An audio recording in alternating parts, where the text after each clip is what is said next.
bem? Seja bem-vindo a mais um vídeo aqui no canal Ao Encontro da Química, mais um dessa série Química na UES. Esse vídeo trazendo aí a segunda parte da resolução da prova específica 2021.1. Mas antes da gente partir aí para a nossa primeira questão desse vídeo, já é inscrito aqui no canal? Se não for, aproveita para se inscrever e não perder conteúdos como esse, ok? Então, feito aí a nossa propaganda, vamos para a nossa primeira questão desse vídeo. Hidrocarbonetos aromáticos são compostos orgânicos formados exclusivamente por átomos de carbono e hidrogênio e apresentam obrigatoriamente um núcleo aromático constituído por uma cadeia fechada ligada por 6 átomos de carbono com 3 ligações duplas alternadas. No hidrocarboneto aromático, com 2 substituições no anel benzênico, a posição relativa dos substituintes pode ser corretamente indicada por... Então, o que acontece? Essa questão ela traz aqui uma nomenclatura que envolve os compostos aromáticos. Então, antes da gente ir aí para a análise dos itens, é interessante destacar o seguinte: quando o composto aromático apresenta um radical apenas, não tem a necessidade de numeração. Independente do carbono que tu coloca, ele vai ser o mesmo composto. Metilbenzeno vai ser o nome dado a qualquer composto que tenha um radical metil substituído, independente do carbono que ele se encontre. Ok? Agora, quando a gente tem realmente 2 radicais, sendo eles iguais ou não, já existe a necessidade de numeração. Indicar a posição desses radicais que estão presentes nesse composto aromático. Eu trago para você agora uma imagem e nessa imagem fica bem claro essa posição que eu estou falando. A gente vê aqui o composto aromático, a gente tem posições 1, 2, como você está vendo aqui, posições 1, 3 e posições 1, 4. A gente sempre numera para daí os menores valores possíveis a esses radicais. Só que a IUPAC ela traz alguns prefixos para substituir essas numerações. Por exemplo, toda vez que eu tiver numeração 1, 2, eu vou usar o prefixo orto. Agora, se eu tenho posições 1, 3, eu tenho aí a posição meta. E se eu tenho a posição 1, 4, posição orto. Essa parte aqui de chileno, isso aí já é assunto para um outro vídeo, uma outra questão, certo? Focar aqui na questão do distanciamento desses radicais. Lembre, 1, 2, orto, 1, 3, meta, 1, 4, para. Eu sempre coloco para os meus alunos a palavrinha OMP. OMP, orto, meta e para. 1, 2, 1, 3, 1, 4, ok? Então, sabendo-se disso, a gente pode aí analisar o item A, que traz que ario ou A, substituinte nas posições 1, 5. Primeiro que nem existe essa posição 1, 5. E segundo que o nome ario é o nome dado a qualquer radical aromático, fenil, toluíno e outros radicais aromáticos, ok? Não seria aqui o gabarito da nossa questão. E aí a gente tem realmente nas letras B, C e D as posições 1, 2, 1, 3 e 1, 4. Aí só resta a gente saber realmente do que é que se trata cada um deles. A letra B, quando diz 1, 3 orto, está errado. A posição orto, como você viu há pouco, é a posição 1, 2. Meta, quando diz 1, 2, também está errado, porque a meta é a posição 1, 3. E para, que é aqui o gabarito da questão, é exatamente os radicais substituintes aí nas posições 1 e 4, ok? Então, o gabarito dessa questão 28 seria a letra D, ok? Letra D. Então, a gente já pode aí partir para a nossa próxima questão. Questão 29. O hidróxido de sódio NaOH é muito usado industrialmente para a produção de compostos como sabão, papel e celulose. É usado na purificação de óleos vegetais e também na fabricação de produtos para desentupir ralos de pias. Considerando-se a introdução de algumas pastilhas de NaOH em um recipiente contendo água destilada, é correto afirmar que... Então, o que vai acontecer aí com o meu sistema quando eu acrescentar NaOH nessa água destilada? A letra A traz para a gente que o pH da solução aumenta. Então, a gente já tem aqui fácil o gabarito aqui dessa questão. Eu vou explicar o motivo. NaOH é uma substância com características alcalinas e bem alcalinas por sinal.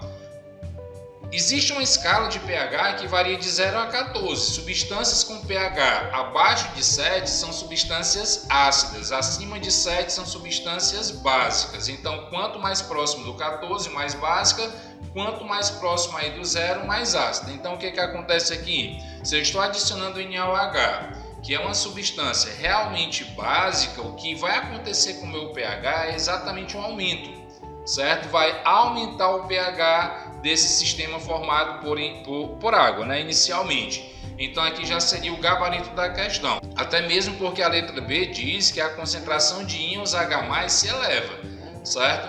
Se o H+, se a concentração de H+ se eleva, eu estou falando aqui em propriedades ácidas, né? É como se eu estivesse aumentando a acidez. E se eu estivesse aumentando a acidez, consequentemente o pH dessa solução seria menor.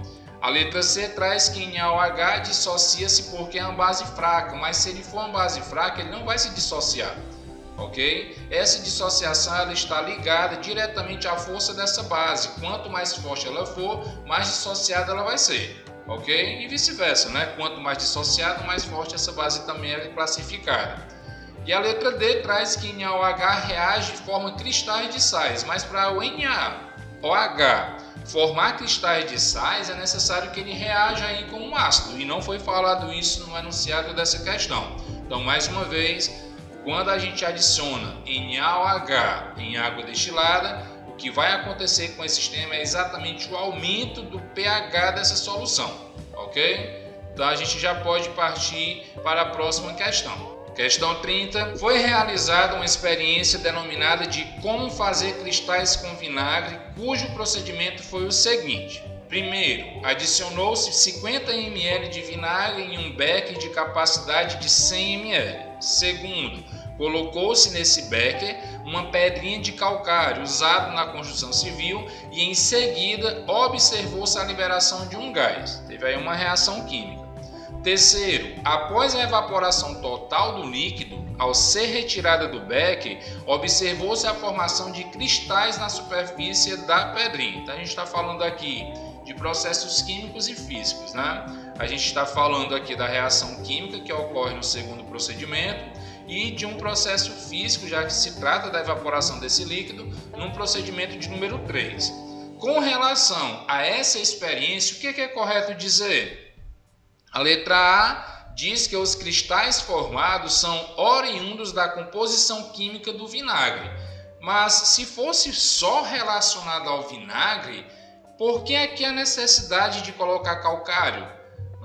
Se fosse só do vinagre, eu poderia simplesmente aqui, no primeiro procedimento, eu já poderia estar fazendo uma evaporação. E por essa evaporação já formaria os cristais. Então, na realidade, esses cristais que são sais, eles resultam aí de uma reação de neutralização. Então não é só referente ao vinagre, não seria a letra A o gabarito aqui dessa questão.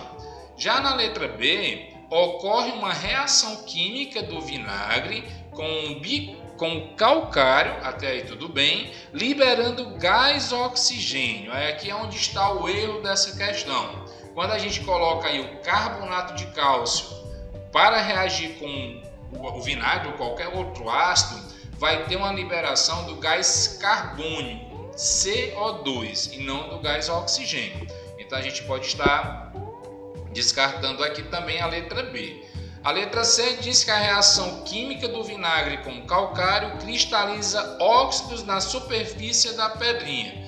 Mas os óxidos formados aqui são exatamente, o que ele quer colocar aqui nessa questão. Esse óxido formado é o dióxido de carbono.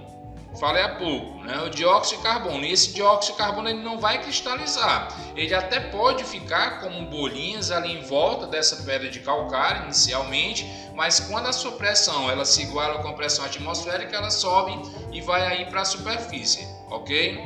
Então não seria também a nossa letra C.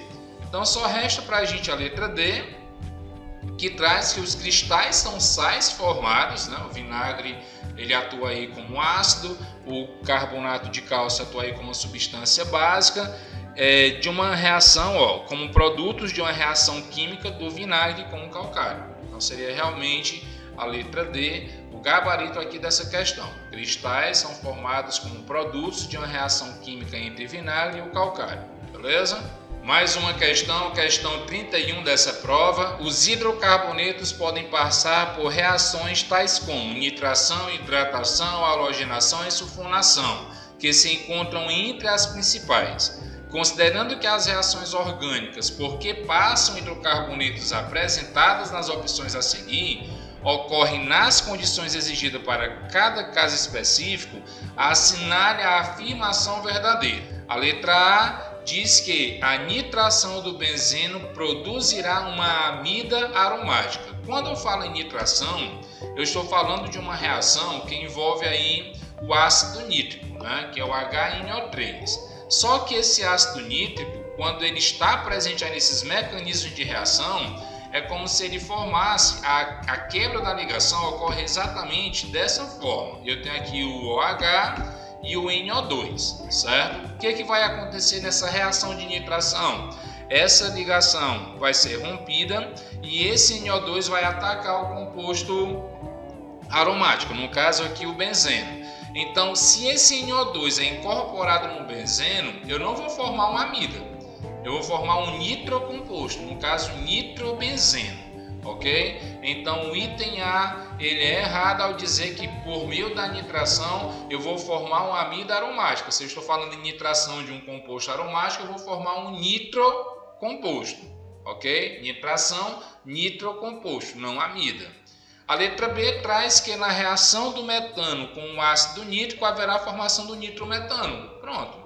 Já o gabarito aqui dessa nossa questão, eu vou explicar aqui por meio do mecanismo. O que acontece? Se eu tenho metano, CH4, esse metano ele vai reagir exatamente com essa espécie que eu coloquei aqui no item anterior, certo? OHNO2, e o que vai acontecer aqui é uma substituição de um desses hidrogênios do composto, né, metano, pelo grupo NO2. Então, se eu junto aqui o NO2 ao metano, eu vou ter exatamente o nitrometano, um nitrocomposto, beleza? Gabarito letra B.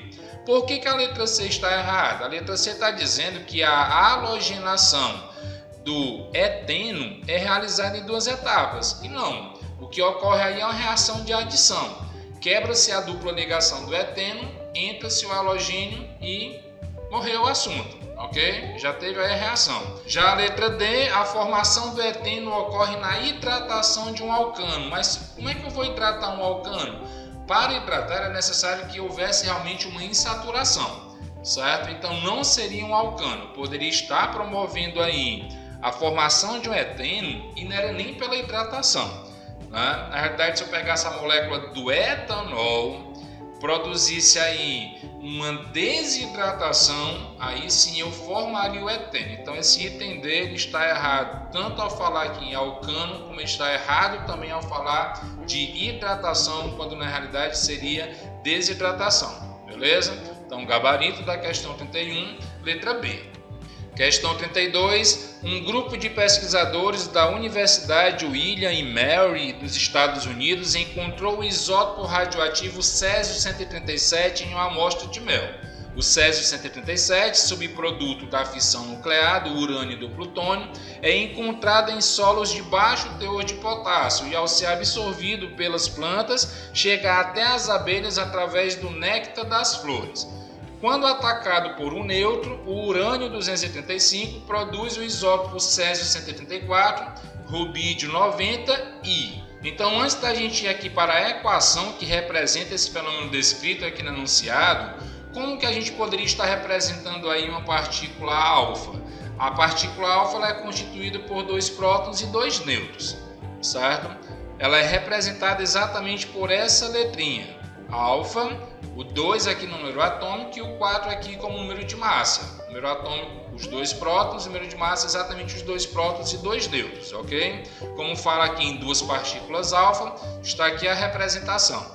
Quando a gente fala em partículas beta, o que a gente tem? O beta, ele é uma partícula, né, negativa, mas esse -1 é exatamente para equilibrar uma equação, já que quando o nuclídeo ele emite uma partícula beta, o número atômico é acrescentado em 1. Então, para equilibrar, é representado exatamente por esse -1 e esse 0 aqui na massa, já que a partícula beta não altera a massa do átomo, ok? Desse átomo radioativo. E a gente tem aqui o nêutron, né? O nêutron a gente sabe que é uma partícula que compõe aí o número de massa, mas ele não influencia no número atômico. Daí a ideia de representar por 0 e 1. Eu não coloquei aqui a informação, não vou colocar a informação de radiação gama, porque primeiro que não é partícula, trata-se de radiação. Por não ser partícula, não vai ter aí alteração nem no número de massa e nem no número atômico. Então não teria como a gente estar colocando isso, a não ser que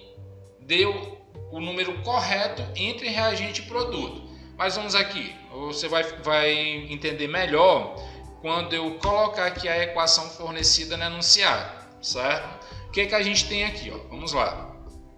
Está dizendo, deixa eu só pegar a parte, pronto. Quando, só essa partezinha aqui, ó, que é o comando aqui da questão, vou até destacar. Quando atacado por um nêutron, o urânio 235, então vou fazer logo aqui o meu reagente, urânio de massa 235. Aí você pode conferir lá nos dados iniciais, o número atômico do urânio é 92, então já vou colocar ele bem aqui. Está dizendo quando ele é atacado por um nêutron, então vou colocar a minha partícula neutra aqui, que é essa, ó. E aqui está colocando, né, continuando aqui a leitura, dizendo, ó, quando atacado por um nêutron, o urânio produz. Então, o que o urânio está produzindo aqui? O césio, de massa 144, e está produzindo também o rubídio, de massa 90. Você consultar, você vai ver que o número atômico do rubídio é 37 e o do césio é 55. Essas informações, elas são fornecidas na tabela inicial da prova de química, ok? Para decorar isso aqui seria meio complicado para você. Então, olha, o que eu vou ter que fazer aqui? Eu vou só aumentar isso para melhorar aqui a visibilidade. Pronto, a equação é essa. Só que além disso, a questão ela está colocando para a gente que tem, ó, a formação de uma outra coisa. Então, o que é que realmente estaria aqui? Certo? O que é que realmente estaria? Seriam duas partículas alfa? Seria duas partículas beta? Seriam dois nêutrons ou apenas radiações gama? Se a gente observar a soma de 235 e 1, né, 236, se a gente somar aqui 144 mais 90, vai dar o valor de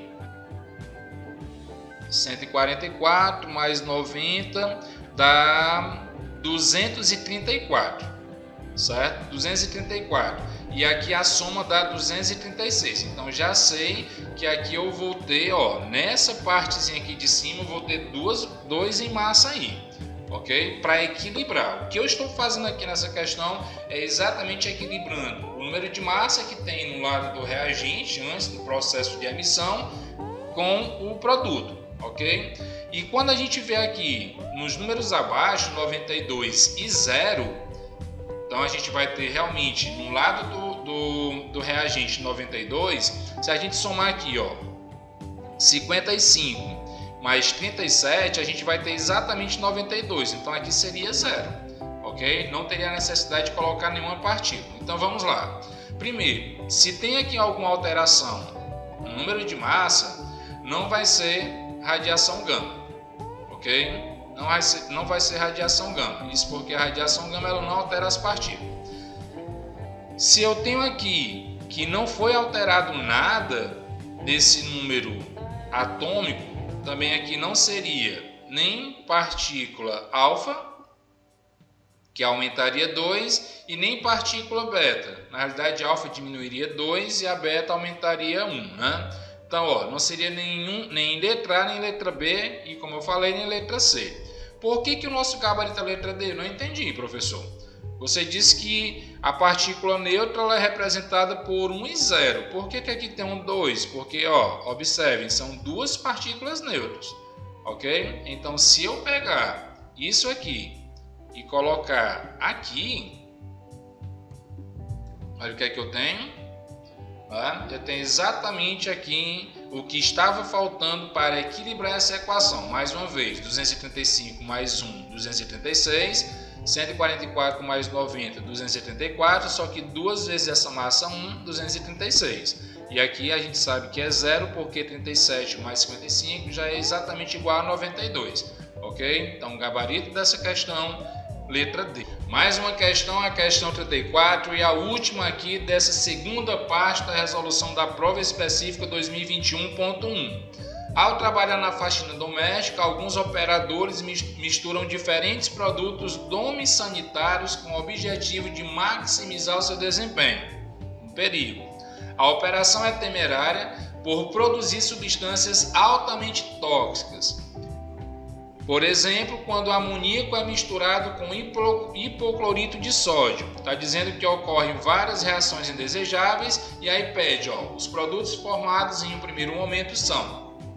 Então, antes da gente partir aqui para a leitura e a resolução, é um cuidado que a gente deve ter realmente quando se trabalha com esses materiais. A gente tem a impressão de que como o amoníaco é um produto de limpeza, e como o hipoclorito de sódio também atua como produto de limpeza, se a gente misturar, a gente vai estar potencializando aí um poder de limpeza nessas atividades domésticas. Mas o que acontece? Eu vou trazer a equação e você vai entender de fato o que eu estou falando. O amoníaco aqui é representado por NH3. Então, se eu pego aqui o amoníaco e reajo com o hipoclorito de sódio, eu vou estar formando o que? NaOH, a gente já viu essa substância nesse vídeo, é exatamente o hidróxido de sódio, uma base com propriedades bem fortes, ok? E o CnNH2, que é o que a gente chama aqui de cloreto de amônio. Ele recebe aí um outro nome, ele pode ser também chamado de cloroamina, mas aqui nessa questão a gente está vendo o seguinte, como eu quero identificar exatamente os produtos, a letra A estaria errada ao dizer que é cloreto de sódio e hidróxido de amônia. Vocês estão vendo que vai ter a formação de hidróxido de sódio e não de amônio. Então a gente já poderia estar descartando aqui essa letra D, certo? E embora você não soubesse aqui qual o nome dessa substância, se você observar aqui na letra C, tricloreto de nitrogênio e óxido de sódio, ele foi longe aqui dessa equação, ok? Então a gente tem como gabarito dessa questão a letra B, quando diz que os produtos formados em um primeiro momento são o que? O hidróxido de sódio e o cloreto de amônio, ok? Espero que você tenha gostado aqui dessa resolução dessas questões, no caso o segundo vídeo aqui que traz a resolução das questões da prova específica 2021.1. Tchau, tchau, até o vídeo 3 trazendo aí as últimas 6 questões, ok?